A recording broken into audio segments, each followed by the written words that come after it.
اور میلاد شریف کی بڑی برکت ہے۔ اگر کسی کو کوئی مہم درپیش ہو، کوئی تکلیف درپیش ہو اور وہ حضور علیہ السلام کی میلاد رکھے، مولود شریف رکھے، ذکر رسول رکھے، تو اللہ تعالیٰ اس کی برکت سے اس کی مراد پوری فرما دے۔ آج میں حضور علیہ السلام کی میلاد کے متعلق گفتگو کرنے سے پہلے ایک عظیم محدث، عظیم مورخ اور عظیم مفسر کی ایک عظیم ترین کتاب سے کچھ حوالے آپ کے سامنے رکھنا چاہتا ہوں تاکہ آپ کو مولود شریف کی اہمیت پتہ چلے۔ آج سے 2 صدی یا 3 صدی پہلے تک اللہ کے رسول صلی اللہ علیہ وآلہ وسلم کی میلاد منانا چاہیے یا نہیں منانا چاہیے، ذکر مولود ہونا چاہیے یا نہیں ہونا چاہیے، اس پر کسی نے کوئی اختلاف نہیں کیا تھا۔ یہ صرف 1-2 صدی کا معاملہ ہے کہ کچھ لوگوں کو، اہل عقل کو اس پر کچھ اشکال واقع ہوا ہے کہ یہ ہونا چاہیے کہ نہیں۔ اللہ کے رسول صلی اللہ علیہ وآلہ وسلم کا میلاد ہر دور میں اور ہر زمانے میں منایا گیا، حتیٰ کہ اللہ کے رسول علیہ الصلوۃ والتسلیم کے دور میں خود میلاد النبی صلی اللہ علیہ وآلہ وسلم منایا گیا۔ شکل اگرچہ اس کی مختلف تھی، انداز اس کا الگ تھا، لیکن منایا ضرور گیا۔ جیسے مثال کے طور پر اللہ کے رسول صلی اللہ علیہ وآلہ وسلم ہر پیر کو روزہ رکھا کرتے تھے۔ اللہ کے رسول علیہ السلام جب پیر کے دن روزہ رکھتے تو اصحاب نے پوچھا، صحابہ نے پوچھا، یا رسول اللہ صلی اللہ علیہ وآلہ وسلم پیر کے دن روزہ رکھنے کی وجہ کیا ہے؟ تو اللہ کے رسول صلی اللہ علیہ وآلہ وسلم نے اس کی مختلف وجوہات بیان کرتے ہوئے ایک وجہ یہ بھی فرمائی کہ پیر کے دن میری ولادت ہوئی ہے، اس لیے میں پیر کے دن روزہ رکھتا ہوں۔ اس سے پتا چلا کہ جو ہفتے میں پیر کا دن ایک مرتبہ آتا ہے، ہفتے میں پیر کا دن ایک مرتبہ آتا ہے، اور سال میں پیر کا دن 52 مرتبہ آتا ہے، تو ہم لوگ میلاد النبی سال میں ایک بار مناتے ہیں، اور مصطفیٰ جان رحمت اپنی میلاد ایک سال میں 52 مرتبہ منایا کرتے تھے۔ یہ حدیث مسلم شریف میں موجود ہے۔ اگرچہ حضور علیہ السلام روزہ رکھ کر کے مناتے تھے، لیکن بہرحال کہیں نہ کہیں اس کا تصور موجود ہے، اور انہوں نے جو ہے وہ میلاد کا ذکر فرمایا، اور یہ تو میلاد مصطفیٰ جان رحمت صلی اللہ علیہ وآلہ وسلم ہے۔ خود اللہ کے رسول نے فرمایا جمعہ عید المومنین ہے، یہ مومنین کے لیے عید کا دن ہے۔ الحمدللہ پورے ہندوستان بھر میں جمعۃ المبارکہ منایا جاتا ہے، ہندوستان میں نہیں پوری دنیا میں منایا جاتا ہے، لیکن ہندوستان کی اگر بات کریں تو ہمارے گنبد و مینار کے شہر مالیگاؤں میں جس انداز سے جمعہ منایا جاتا ہے، اس انداز کا جمعہ میں نے ہندوستان کے کسی شہر میں نہیں دیکھا۔ اس پر بھی ہم اللہ کا شکر ادا کرتے ہیں کہ ہمارے یہاں جمعہ محسوس ہوتا ہے، ہمارے یہاں جمعہ دکھ کر آتا ہے، جس اعتبار سے بھی ہو، لیکن بہرحال جمعہ نظر آتا ہے۔ مسجدوں کا ایک اپنا انداز ہے، گنبدوں سے صلاۃ والسلام کی آواز ہے، تقاریر کی گونج ہے، اس کے بعد پھر ایک دوسرے گھروں سے خواتین کا آنا جانا ہے، ملنا ملانا ہے، ایک ماحول ہے، مخصوص ڈشوں کا گھروں میں پکنا ہے۔ ہمارے یہاں جمعہ بہرحال بہت اہتمام سے منایا جاتا ہے، جو جمعہ دیکھ کر بھی آتا ہے، لیکن یہ جمعہ اللہ کے رسول علیہ السلام نے فرمایا عید المومنین، مومنوں کی عید ہے یہ جمعہ، جمعہ مومنوں کی عید ہے۔ تو صحابہ کرام نے عرض کی حضور جمعہ مومنوں کی عید ہے، اس میں غسل کے لیے فرمایا، بلکہ جمعہ کے دن غسل کرنے کی بڑی فضیلت ہے۔ لقمان حکیم نے تو یہاں تک کہ کہا کہ اگر جمعرات کی رات کا کھانا نہ کھانا پڑے تو جمعرات کا کھانا بیچ کر پانی خریدنا پڑے، اور جمعرات کا کھانا بیچ کر رات کا پانی خرید کر جمعہ کو غسل کرنا پڑے تو جمعرات کا کھانا بیچ کر جمعہ کو غسل کرو، یعنی جمعرات کی رات کا کھانا چھوڑ دو مگر جمعہ کا غسل مت چھوڑو۔ جمعہ کے غسل کی اتنی برکتیں، بیماریاں دفع ہوتی ہے، گناہ معاف ہوتے ہیں، ہر قطرے پہ ثواب کی بشارتیں، بڑی باتیں ہیں۔ لیکن جمعہ کے دن اللہ کے رسول فرماتے جمعہ عید المومنین ہے، غسل کرو، نماز کا اہتمام کرو، خوشبو لگاؤ، عطر لگاؤ، کثرت سے حضور پہ درود پڑھو۔ تو صحابہ کرام نے عرض کیا یا رسول اللہ صلی اللہ علیہ وآلہ وسلم، یہ جمعہ عید المومنین ہے، اس کی وجہ کیا ہے؟ تو اللہ کے رسول علیہ السلام نے مسلم شریف کی حدیث ہے بہت ساری وجوہات بیان فرمائی، اس میں سے ایک وجہ یہ بیان فرمائی کہ جمعہ عید المومنین اس لیے ہے کہ اس دن حضرت آدم کی پیدائش ہوئی اور اسی دن حضرت آدم کا وصال بھی ہوا۔ اللہ اکبر۔ تو پتہ چلا اگر آدم پیدا ہو جائے تو جمعہ عید المومنین ہو جائے، اور جانے آدم محمد الرسول اللہ پیدا ہو تو پھر وہ دن عید کا دن کیوں نہیں ہو سکتا؟ حضرت آدم کی پیدائش ہوئی۔ اچھا، حضور کی عظمتوں پہ قربان، حضور کی عظمتوں پہ قربان، حضور علیہ السلام نے 1450 سال کے بعد عقل والوں کے دماغ کے اندر جو شیطنت آنی تھی اس کا علاج 1450 سال پہلے فرما دیا۔ کیا فرمایا؟ جمعہ عید ہے۔ عید کے دن کیا کرتے ہیں؟ خوشیاں ہی مناتے ہیں نا۔ جمعہ عید کا دن ہے، مومنوں کے لیے عید کا دن۔ پتہ چلا کوئی بھی دن کسی کے لیے بھی عید کا دن ہو سکتا ہے، میلاد نبی کا دن مومنوں کے لیے صرف عید کا دن، صرف مومنوں کے لیے عید کا دن۔ اور پھر اللہ کے نبی نے کیا فرمایا کہ جمعہ ہی کو آدم پیدا ہوئے اور جمعہ ہی کو دنیا سے چلے بھی گئے، تو کسی نے یہ نہیں پوچھا یا رسول اللہ آدم کی پیدائش کا جشن مناتے ہیں تو آدم کی موت کا غم کون منائے گا؟ نبی بتا رہے ہیں کہ نبی کی آمد اور جانا جس دن ہو جائے تو اس دن پھر خوشیاں منائی جاتی ہے، غم نہیں منایا جاتا، اس لیے کہ نبی خوشیاں دینے کے لیے آئے ہیں، غم کے لیے نہیں آئے۔ سبحان اللہ، سبحان اللہ۔ بلکہ اللہ کے رسول علیہ السلام فرماتے ہیں کہ میرا آنا بھی تمہارے لیے بہتر ہے، حیاتی خیر لکم و مماتی خیر لکم، میرا آنا بھی بہتر ہے، میرا جانا بھی بہتر ہے۔ آیا اس لیے ہوں تاکہ تمہیں شریعت کا راستہ چلا دوں، اور جانا اس لیے ہے کہ تمہارے جانے سے پہلے جنت کی راہیں تمہارے لیے ہموار کر دوں۔ سبحان اللہ، سبحان اللہ۔ آنا بھی بہتر ہے اور جانا بھی بہتر ہے، اس لیے ہم نبی کی آمد پر بھی خوشی مناتے ہیں۔ آنے کو میلاد کہتے ہیں، جانے کو معراج کہتے ہیں۔ نبی کا آنا میلاد ہے، نبی کا جانا معراج ہے، تو یہ ہے خوشی کے لیے۔ تو بہرحال عرض یہ کر رہا تھا کہ حضور علیہ السلام کی میلاد ہر دور میں منائی گئی، ہر زمانے میں منائی گئی، شکلیں جدا جدا تھی، شکلیں الگ الگ تھی۔ تو عرض یہ کر رہا تھا حضور علیہ السلام نے پیر کا روزہ رکھا۔ ایک بات اور عرض کروں آگے بڑھنے سے پہلے، حضور علیہ السلام رمضان شریف میں پیدا نہیں ہوئے اور جمعہ کے دن بھی پیدا نہیں ہوئے۔ کیوں؟ جو بچہ جمعہ کو پیدا ہوتا ہے تو لوگ کہتے ہیں کتنا خوش نصیب ہے یہ بچہ۔ توجہ ہے آپ کی؟ اگر آج تو عیدوں کی عید ہے نا، آج تو شب قدر کی بھی شب قدر ہے، آج شب قدر کی بھی شب قدر، یہ رات ہزاروں شب قدر سے افضل ہے، یہ رات ہزارہا شبہائے قدر سے افضل ہے۔ اے شب قدر، آج تو بھی اس رات کا ذرا تماشا دیکھ کہ تجھ میں آیا قرآن ہے، اس میں آیا صاحب قرآن، تجھ میں آتے جبریل ہے، اس میں آتے مخدوم جبریل ہے۔ شان ہے آج کی رات کی، جو مانگنا ہے مانگو، جو لینا ہے لے لو۔ کیوں؟ کیونکہ نوری محفل پہ چادر تنی نور کی، نور پھیلا ہوا آج کی رات ہے۔ بڑی خوبصورت رات ہے یہ قیمتی رات ہے۔ تو عرض یہ کر رہا تھا کہ جمعہ کو بچہ پیدا ہو تو لوگ کہتے ہیں خوش نصیب ہے، رمضان شریف میں پیدا ہو بچے خوش نصیب ہے۔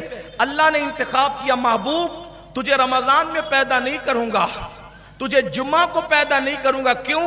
اس لیے کہ جمعہ کو پیدا ہو تو کوئی لوگ یہ نہ کہیں کہ کتنا خوش نصیب ہے کہ جمعہ کو پیدا ہوا۔ نا، تجھے جمعہ کو نہیں، دن کی وجہ سے تجھے شرف نہیں ملے گا، مہینے کی وجہ سے تجھے شرف نہیں ملے گا، بلکہ مہینے کو تیری وجہ سے شرف ملے گا۔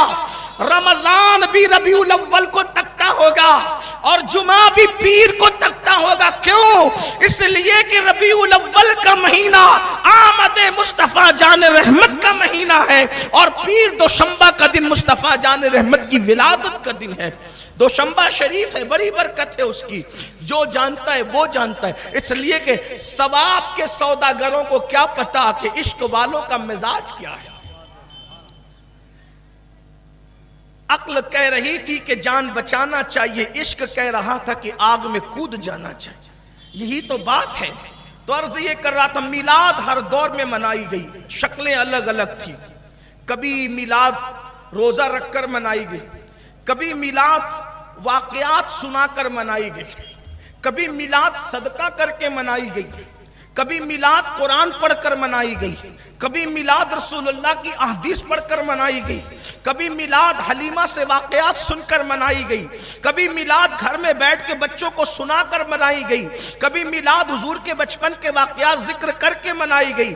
پھر کبھی میلاد جب اور دور آگے بڑھا تو جلوس نکال کے منائی گئی، کبھی میلاد نعتوں کی محفل سجا کے منائی گئی، کبھی میلاد جو ہے وہ قندیلیں روشن کر کے منائی گئی، کبھی میلاد چراغ روشن کر کے منائی گئی، کبھی میلاد علماء مشائخ مل کر تقاریر کر کے منائی گئی، کبھی میلاد مرغ ذبح کر کے اور کھجوریں تقسیم کر کے گیہوں تقسیم کر کے الگ الگ انداز سے منائی گئی. یہاں تک کہ ابن حجر مفتی اعظم مکہ، اپنے دور کے مفتی اعظم مکہ شیخ الاسلام والمسلمین علامہ ابن حجر مکی نے یہاں تک لکھا کہ جب میلاد کا دن آیا تو سیدنا صدیق اکبر نے 100 اونٹ ذبح کیے. امام جلال الدین سیوطی نے الحاوی للفتاوی میں لکھا صدیق اکبر نے 100 اونٹ ذبح کیے. امام سیوطی نے لکھا.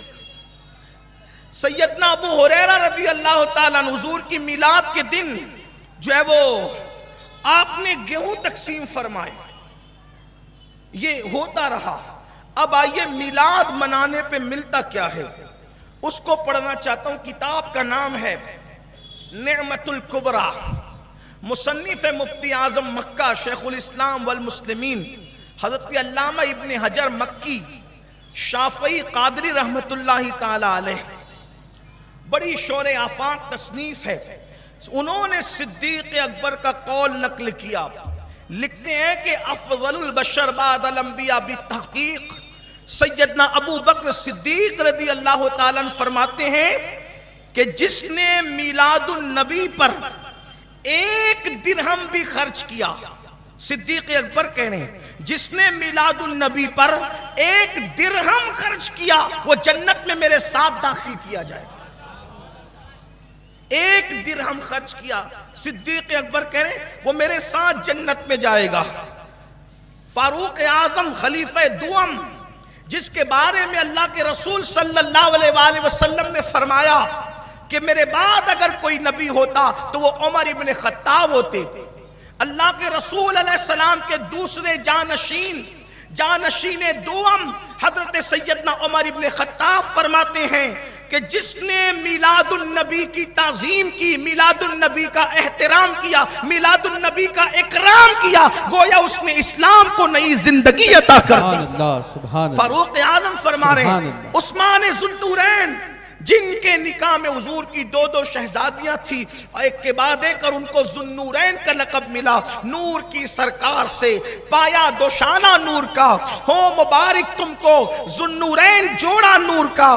سیدنا عثمان غنی فرماتے ہیں جس نے، توجہ سے سننا، جس نے میلاد مصطفیٰ میں 1 درہم خرچ کیا اللہ اس کو بدر و حنین میں شرکت کرنے کا ثواب عطا فرمائے گا. بدر و حنین میں شرکت کرنے کا ثواب عطا فرمائے گا.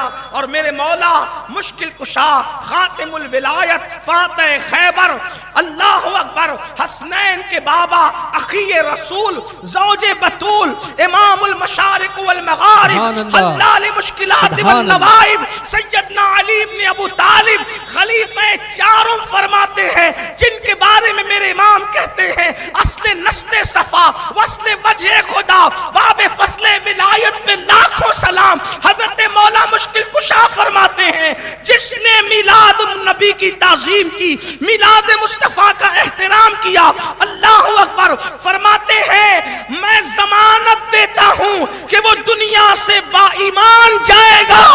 اس کو بے حساب جنت میں داخل کر دیا جائے گا۔ سبحان اللہ سبحان اللہ۔ اب آگے پڑھنے سے پہلے فضیلت اتنی بڑی بڑی بیان کی بزرگوں نے، چاروں خلفاء نے، تو منکرین میلاد ان کی طرف سے یہ بات آئی کہ ابن حجر نے اس کو بلا سند نقل کیا، اس لیے روایات موضوع ہے۔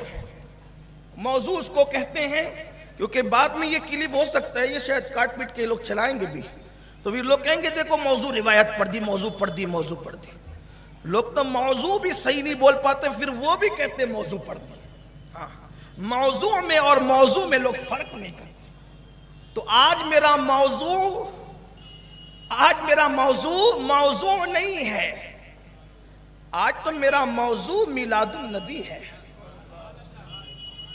بہت اچھی بات کہی ہے انہوں نے، مولانا جمیل الرحمان صاحب نے، ثنائے مصطفیٰ وہ بھی روایات صحیحہ سے، ثنائے مصطفیٰ وہ بھی روایات صحیحہ سے۔ چونکہ مولانا جمیل الرحمان بھی ہمارے سلسلے کی بزرگ ہے، یعنی سلسلے طریقت ہمارا ایک ہے، تو تھوڑا سا ان سے قرض لے رہے ہیں۔ روایات ثنائے مصطفیٰ وہ بھی روایات صحیحہ سے، امین القادری کیا خوب تیرے پاس مایا ہے۔ امین القادری، انہوں نے جمین قادری فرمایا تھا، لیکن چونکہ ہیں ہم دونوں ایک ہی سلسلے کے، اور نام بھی جو ہے وہ وزن سے کچھ بہت زیادہ جو ہے وہ مشابہت ہے، تو کہتے ہیں ثنائے مصطفیٰ وہ بھی روایات صحیحہ سے، امین قادری کیا خوب تیرے پاس مایا ہے۔ نہ چھیڑو ذکر جنت، اب مدینہ یاد آیا ہے، نبی کا سبز گنبد دل کی آنکھوں میں سمایا ہے، کوئی پرسان حال اپنا نہیں ہے یا رسول اللہ، جو اپنا ہے تو ہے اور باقی سب پرایا ہے۔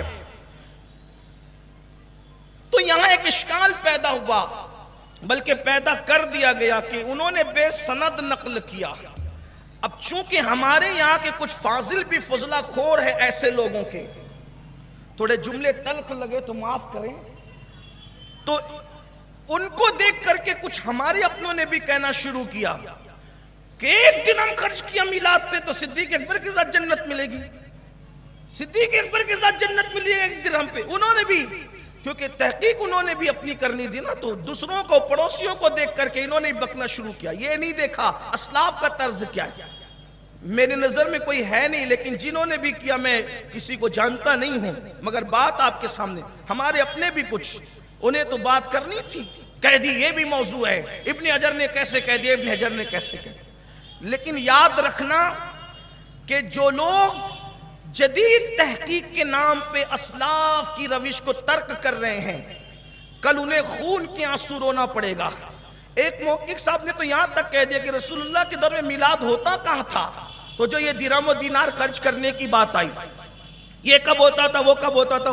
میں خود بھی تھوڑا پریشان ہو گیا، کیونکہ میں کوئی محقق آدمی نہیں، تو میں تو اپنے بزرگوں کے نقش قدم پر تیرے غلاموں کا نقش قدم رائے خدا، وہ کیا بہک سکے جو یہ سراغ لے کے چلے۔ میں نے بھی کئی جگہ یہ روایت پڑھ دی، میں تھوڑا پریشان سا ہوا، یا اللہ میں نے تو ابن حجر پر اعتماد کیا تھا، اب دور حاضر کے کچھ نابالغ محققین اس طرح کی بات کر رہے ہیں تو میں کروں کیا۔ تو پھر میں تلاش میں لگا، تو پھر مجھے ایک ایسی ہستی ملی جس کی علمی تحقیق فی زمانہ، اس زمانے میں بھی علمی تحقیق عرب و عجم میں ہے، جس کو صرف ازہری نہیں کہا جاتا بلکہ فخر ازہر کہا جاتا ہے۔ تاج الشریعہ، بدر الطریقہ، امام المحققین علامہ اختر رضا خان صاحب ازہری رحمت اللہ علیہ سے کسی نے سوال کیا کہ ابن حجر نے جو نعمت الکبریٰ میں لکھا کہ ایک درہم میلاد پہ خرچ کریں تو صدیق اکبر کے ساتھ جنت میں داخلہ ملے گا، اس کی سند کیا ہے؟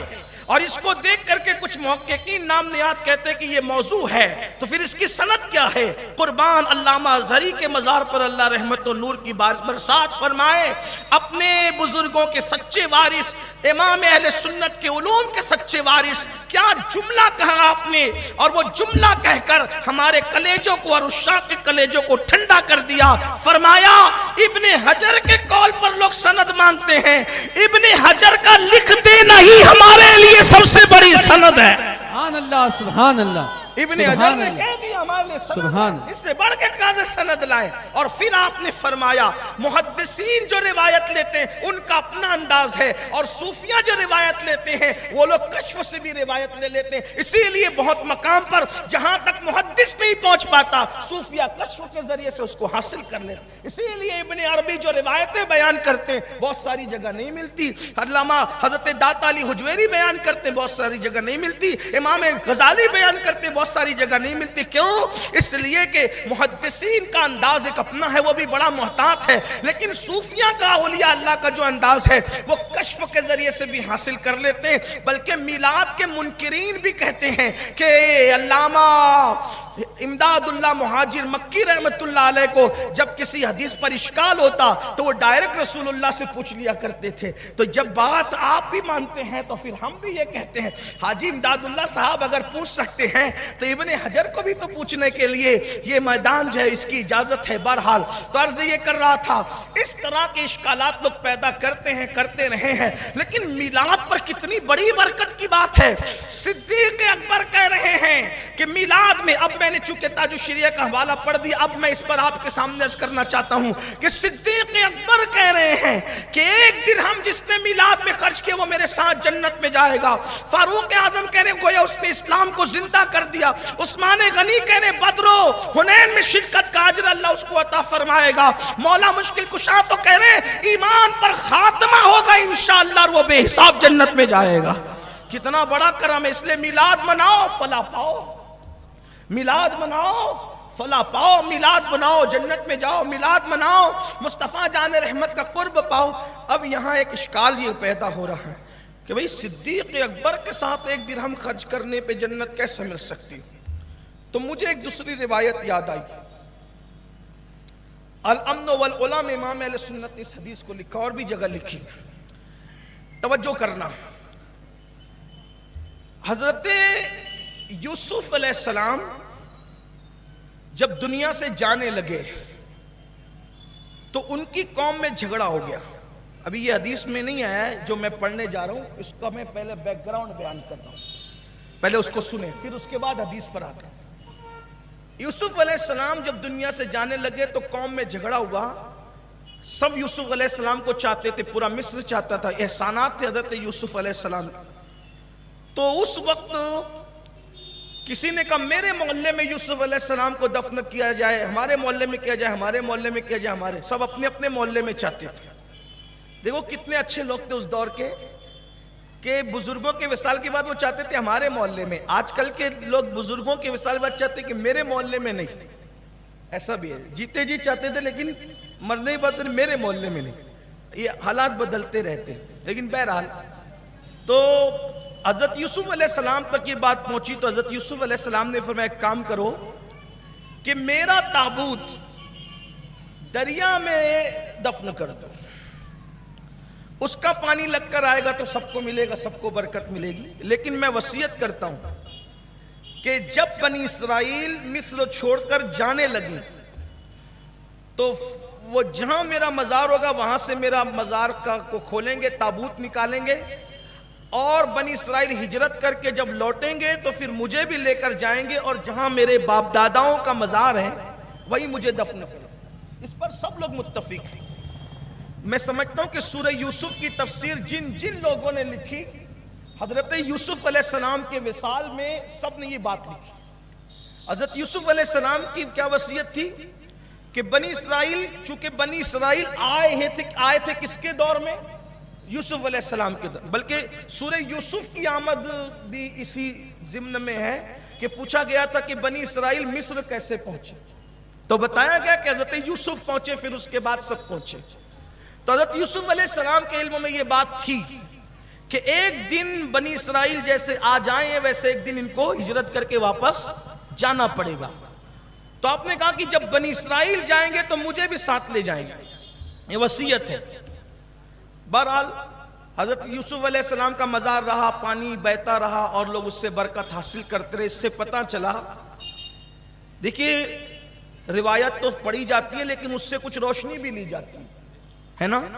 تو یعنی یوسف علیہ السلام کے مزار سے پانی لگ کر گزرتا رہا تو یوں کہہ لیں اپنی مستی میں اور ذوق اور عشق و محبت کی بولی میں کہ مزار یوسف کا غسل ہوتا رہا اور وہ گسالہ اب دنیا پیتی رہی۔